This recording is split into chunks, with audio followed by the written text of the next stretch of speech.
On est en direct avec Frédéric Souillot, le secrétaire général de Force ouvrière. Merci Frédéric Souillot d'être en direct avec nous. Déjà quelques mots sur les négociations à venir sur l'indemnisation du Thomas, chômage. merci. Quelles sont vos lignes rouges, Frédéric Souillot?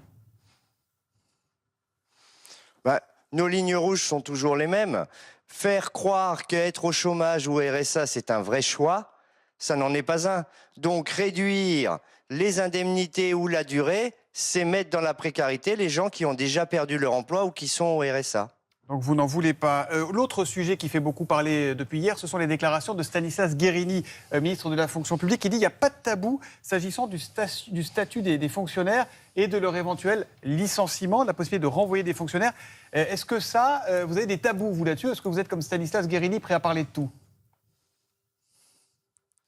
Alors, Stanislas Guerini, je ne sais pas s'il a des tabous ou pas de tabous.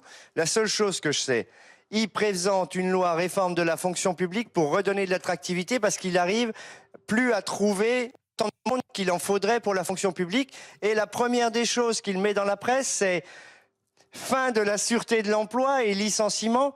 Quand on veut faire de l'attractivité, je ne suis pas sûr que ce soit le meilleur moyen pour tenter de rentrer comme ça. Vous allez participer aux concertations ou pas, finalement? Comment participer aux concertations? Nos fédérations de la fonction publique, oui, vont se rendre aux discussions. Mais on a déjà apporté un certain nombre de choses sur la fonction publique. Sur la fonction publique, quoi qu'en dise Stanislas Guerini, le tabou, les statuts, c'est ce qui permet l'égalité pour tous, au plus près du terrain, dans la fonction publique. Et sans la fonction publique, nous n'avons plus rien au titre de l'égalité, les autres salariés. Monsieur Souillot, la CGT annonce avoir déposé des préavis de grève qui vont courir de avril à mi-septembre pour les Jeux Olympiques. Est-ce que vous allez vous y joindre? Est-ce que c'est une bonne idée de déposer des préavis de grève dans la fonction publique pour les JO?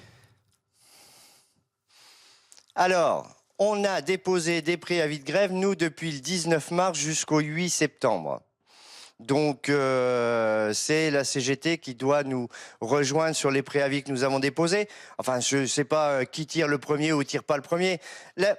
Les Jeux Olympiques, c'est événementiel. On ne veut pas gâcher la fête, ni les uns ni les autres, mais des revendications, il y en a. Et ce qui est sûr, c'est qu'à vous entendre, ni chez vous, ni chez la CGT, vous n'envisagez de trêve sociale. Il n'y aura pas de trêve sociale pendant les JO. C'est comme la trêve des confiseurs. Il y a les JO une fois tous les 100 ans dans notre pays, les JO d'été. Et pour autant, des revendications, il y en a tous les jours.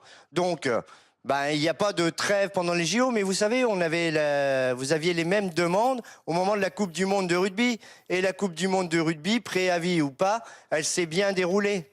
Donc la responsabilité des équipes et des uns et des autres, il n'y a pas de sujet. Merci beaucoup Frédéric Souillot d'avoir été en direct avec nous pour ces premières réactions à chaud.